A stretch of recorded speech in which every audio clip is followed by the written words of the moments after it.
Welcome back to Grassroots Media. Welcome back to this week's edition of the Marathon QuickStops Eddie Spradlen Show, where we cover everything on the turf with the Greeneville Greene Devils here inside of Burley Stadium. As always, I'm joined here with Greeneville head coach Eddie Spradlen. Coach, how are we doing this warm Monday afternoon? Really good. Glad to be here for another week, man. Absolutely. I mention it at the beginning of every year when it comes playoff time. Not everybody's afforded the opportunity to advance to the next round. Fortunately for you, you're one of the last 18 standing in Class 4A after your 48-10 win over Gibbs on Friday night. Started out a little slow last year in that game also. I think you learned a little bit from last year how you were able to overcome that slow start, and you were able to pick up a big 38-point win on Friday to advance into the quarterfinal round. Talk to me about Friday night and how things went. First off, hats off to Gibbs. They're a really good football team. You hear a lot of people say, well, they weren't very good, but at the end of the day, that's a really good football team that we were able to beat. And, like you said, we start off, we're driving the football, and we fumble one, and then we get it back, and we drive it down here again, and have a penalty that moves us back when we pancake somebody and we land on top of them. They called a penalty. So, that stuff kind of, you had to deal with that, but just keep on playing. Then we had an opportunity to make a play on fourth down, and we don't throw the best ball. So, and they can take it down there and score, and we're down 7-0 at the end of the first quarter. So, but, our kids, we needed that, and kids bounced back and played really hard. Probably one of the most physical games that we've played all year. Kids were flying around, being really physical, making a lot of plays. And then there were two big performances to talk about. The one, of course, is Carson Quillen. Over 300 rushing yards, 5 total touchdowns. Without him, I don't think you get the job done, because it seemed like they couldn't tackle him the other night and they couldn't clog the holes that he was busting through. But the one that I want to talk about first, 621 offensive yards. That's a new program record here at Greeneville High School, and we were here to witness it on Friday night. So it's not really just one person in specific that you can thank for that. You can thank the whole offensive unit, all 11 that were on the field, and every player that touched the field on the offensive unit on Friday night. Talk about how happy you were to see such an explosion on offense after that slow first quarter. Yeah, I think I saw a stat where it said we had like 135 yards of offense in the first quarter and with no points. So, really proud of those guys. Just keep on playing. We felt good about our plan. We felt like that they weren't going to be able to stop us offensively, and they were, they did a ton of stuff on defense that, confuse you with the different motions and different sets they were getting in, and they did a lot on the D-line and with their linebackers with their defense. But, our kids handled it really good, and they just kept on playing, and it really comes down to how hard they were playing, how physical they wanted to play, played as a team. But, that offensive 621 yards record, it goes to everybody involved in that. Had a starting offensive lineman go down in the first quarter there, and somebody steps in there for him, and Caden Cox stepped in there and did a good job for that. But it goes from the offensive line coming off the ball, having quarterback and receivers. Those receivers do a really good job out there on the edge that nobody, we probably don't mention that enough, how good they do blocking out on the edge. If you see some of Carson's long runs, you'll see the receivers on it. He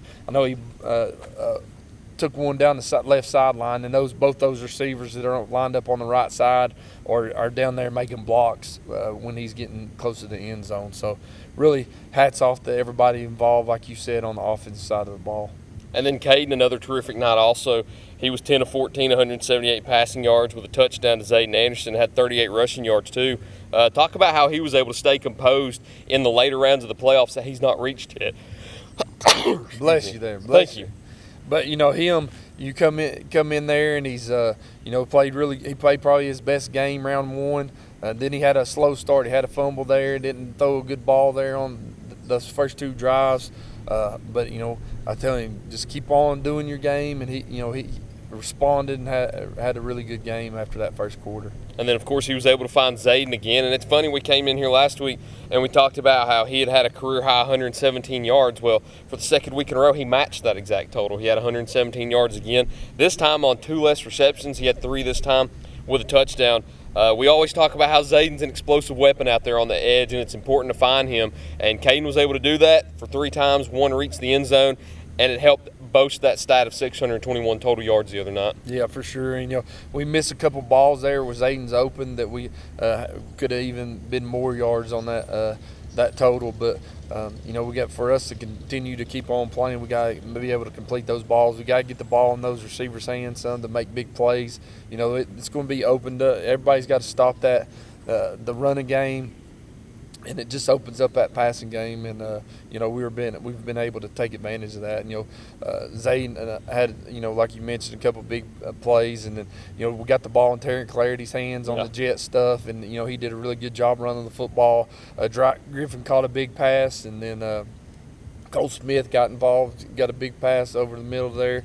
I think he ended up with 2 catches on the night. But you know, we're trying to get the ball in those guys' hands, and you know, just the more we can do offensively, it makes it tougher on that defense. And speaking of defense, your defense played terrific the other night also. Allowed only 171 total yards, had players flying around everywhere. Of course, we'll name the stats of specific players in just a minute, but how happy were you with your total defensive effort on Friday night? You know, super proud of that group. You know, we talked about it last week on the show. They do multiple different things on offense. More or less, it's 2 different offenses in one. And you get in there where you run some wing tee principles along with triple option stuff out of the spread. So that's tough to line up and play your responsibilities. Did a really good job. They ran the jet sweep, and you know, I think one of the first times they did, Drew Armbruster come through and just freaking hammered that guy, and it kind of shut that down. And you know, that was one of my big fears of where we're going to be able to contain that jet, because he was really good on it, and we were going to be able to how good they ran different screens, and we're able to you know, contain both of those and not give up big plays on either one of them. And looking through some of those stats also, C.J. Reyes, he had a big night. 4 tackles for losses, and then a forced fumble. Jackson Nichols and Drew Armbruster both tied with 5 leading tackles. Jackson had a tackle for loss. Drew had 2 tackles for losses. Noah Murray had 2 tackles, a tackle for loss, and he was the only one to have a sack the other night. And then Maddox Bishop was a little bit everywhere. He had 3 solo tackles and 5 assists to lead the team with 8 total tackles. So you had 5 players right there that really led you in total. And another unit that we don't talk about as much, but they held them to a little smaller amount of passing yards than I think that quarterback's used to, is that secondary. You had Isaac McGill back this week. You had Zayden Anderson that broke up a few passes, and, of course, you had Terry Clarity out there also. So a great night by everybody included. Yeah, you know, that secondary is as good as we've been in a while. You know, when you know, we rotating Dry and Isaac, you know, because Isaac's been banged up, then we're getting Isaac back, and he's out there, and he, you know, I think he breaks up 2 passes, had some good tackles in the game. Our corners are really good with, you know, you got Zay Anderson out there, obviously. Then Thomas Lawler, we probably don't mention him enough, but he's a big-time lockdown corner. Then you got Maddox Bishop that's playing strong safety for us. So we're really good in the secondary right now. The secondary is going to have a big challenge this week. So, you know, it's going to be a big opportunity for them, but they've played really good to this point. Really proud of that group.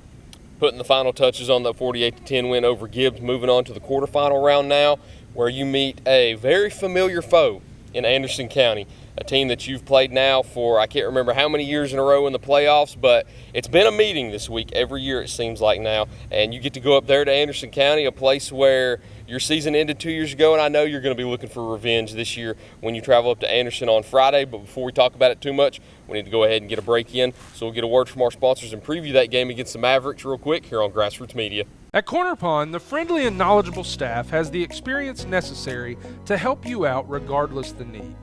Have an item of value you'd like to pawn or sell? Corner Pond can help. They pawn numerous items of value, including firearms, tools, ammunition, silver, coins, and much more. When you walk through their doors, you'll find well-stocked shelves full of electronics, gaming systems, fishing and hunting equipment, car audio and accessories. And don't forget about the room full of guitars and basses and amplifiers, or their outside lawn and garden equipment. Corner Pond is a case knife dealer and carries numerous used knives as well. Stop by and let the friendly staff at Corner Pond help you today at 432 East Bernard Avenue, Greeneville, Tennessee. Pizza Inn offers contactless buffet to go with JoJo's Family Feast or anything on our menu for carryout. We also honor birthday parties and cater to businesses and large events. We make it easy. Call us today. Pizza Inn Greeneville. For more than 30 years, Tommy's Plumbing has served customers in East Tennessee with licensed and professional plumbing services. From installing your new faucet to replacing your existing piping system, our team at Tommy's Plumbing is trained to handle the job with professionalism, attention to detail, and integrity.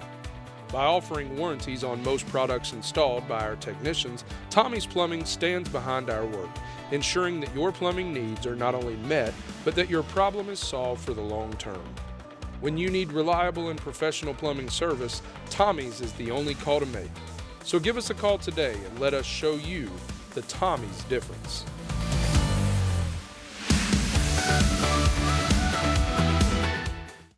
Welcome back to Grassroots Media. Welcome back to this week's edition of the Marathon QuickStops Eddie Spradlen Show, where we cover everything in Burley Stadium with the Greeneville Greene Devils. As always, I'm joined here with head coach Eddie Spradlen. We got the sun shining today again. Talked about how warm it is and how it's tough for me to look over and squint. You'll tell I'm looking down the whole time, but that won't be the case on Friday night. Yeah. We looked at it. It'll be about 20 degrees cooler than the high today. It'll be about 43 as the high on Friday. It'll be even less whenever you kick off on Friday night in Anderson County. So if you do go to that game, dress warm because it's going to be cold on Friday night. But when you kick off against Anderson County, you've played them every year in the playoffs since 2017. I guess this is the 8th straight year now that you've met in the playoffs. You're meeting in the quarterfinal round once again. Last year you ended their season here at Burley Stadium. 2 years ago, whenever they went on to win the state championship, they had to go through you and defeated you in on their home turf. You're going back up there for the first time since that game. What's your mindset going into this game on Friday night? You know, same as we've had the whole playoffs. You got to come out there and you have to have you're gonna have to play your best football. And you know, it's this point of the year you got to win, or you're gonna be watching them play next week at home. You know, big time challenge for us, our coaching staff, and you know, I didn't mention it in the earlier section. Just hats off to my coaching staff, all the hard work that they're putting in. You know, to make sure that we've got the best game plan each week for us to have the opportunity to be successful. But you know, it's a big time opportunity against a really good football team. They come in with one loss, so they lost to a really talented football team in West. You know, both teams come in with one loss. West still playing, Alcoa still playing, so it just shows you the ability of these two football teams. And I know that I mentioned how it might be a revenge game going into this year. I know a lot of coaches don't like to coin things a revenge game, but for you all as a coaching staff and for those players, if you look back to every year since 2017, since you've met in the playoffs, they've only beat you one time, and it was that year, and it was the year that they went on to win the state championship. For those players, though, they've not got the opportunity to play them as much as you as a coaching staff have got to face them. So for them to lose that game and watch them win the state championship and win the game here at home last year, I think that healed a lot of that from the year before. But going up there once again, I think that's going to bring that game back into some of those players' minds that played a lot into that game. For those players that were active in that game 2 years ago that will get the chance to suit up again this year, what do you think their mindset is going into this game? You know, you can't dwell on anything from, you know, that happened 2 years ago. You know, we beat them last year and all that. You know, it's a new football team. You know, they got to come in there. You got to know that you're going to more than you know, what it was when we got beat that year. You just know that you're going into a hostile environment. Yeah. You know, it's going to be loud. They're playing. We put you right there with their big jumbotrons right there on the sideline, so it's going off the whole game, being loud, and they've got bullhorns, a big train whistle that goes off all the time. So a ton of different things go on in that game that try to get you off your game. Talk to us about Anderson County a little bit on offense and defense also. I know I was here for that game last year. They had a very talented quarterback. Can we expect him back on the field this year, or do they have a new starting quarterback? No, he graduated, but they got a transfer quarterback in from Campbell County that along with 6 other players from Campbell County. Okay. But I didn't mention that, did I? No.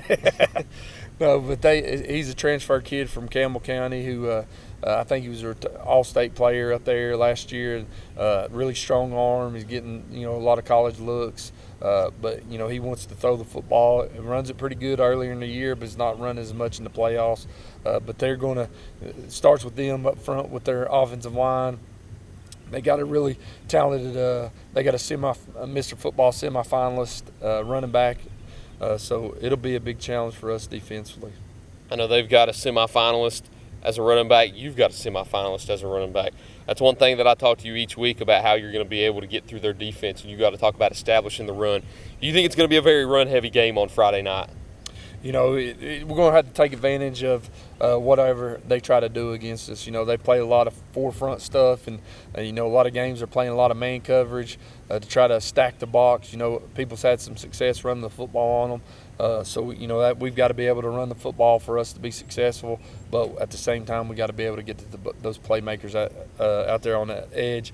Carson's obviously got to have a big night, but Caden's got to have a big night running and throwing the football as well. We got to get Zayden Anderson involved in the game early, let him have an opportunity to make some big plays. Once you get to this level of the playoffs, also we talk about how when you get into the opening round, it's exciting. It's finally playoff time. Everybody's starting over. Each week is its own week. You're 0-0, yada, yada, all that. When you get into the quarterfinal round now, where there's 8 teams left, and it's the 8 best teams left in Class 4A, does the focus level go up each week once you get to this point of the season? It's got to. Yeah. You got to be dialed in at your best, and it's got to start on Monday from how we lift in the weight room, from how we're going to practice. We're not going to try to kill them on Monday or nothing, but we got to come out here and have a good practice, focused practice, and be ready to go throughout the week. You gotta make sure that you're having a good plan and getting after it, so that you can come out there and be ready to go on Friday. And before we talk about the 3 keys to the game, also we've sat down and talked about Anderson County 2 years in a row now. If you've done these coaches shows for 8 years in a row now, you would have talked about Anderson County for 8 years in a row now in the playoffs, and it's became pretty much a playoff staple within Class 4A now. Talk about the Anderson County and the Greeneville rivalry a little bit. I know that it's heated on the field, but as we seen during the bad weather from the hurricane that we got earlier this year, you're still friends off the field. Talk about the rivalry between Anderson County and Greeneville. It's obviously become a big rival over the last 7 or 8 years, like you mentioned. Really started playing them, I think, in 15 as a non-region games. Anderson County and Greeneville had played early in the 2000s, and then we've built it up and continued to play, and then you get in the same class and you're playing in the playoffs every year. So it's a big-time rival. It's the game that everybody wants to see. And something that's we've not mentioned, it's an opportunity to practice on Thanksgiving. You win this game, you get an opportunity to practice on Thanksgiving, and that's about as special as it gets as a high school player, besides playing in that state championship game. But, big-time opportunity for our football team, something that they're going to be excited about. It's a game that everybody's wanted to see all year. When the season started, this is a game that people were already penciled in. Anderson County every year puts it on their schedule. On Max Preps, you pull up Max Preps from day one, it's on there. So they look forward to it. We look forward to it. It's going to be a big-time matchup on Friday night. That was what I was going to say. A lot of coaches and players don't like to look too far ahead. But I think from a fan standpoint, a lot of fans look forward to this game every year. There's 2 games they always look forward to now, and that's that Elizabethton game in Week 11 and then that Anderson County game in that quarterfinal round. You marked one off of that checklist with the Elizabethton win.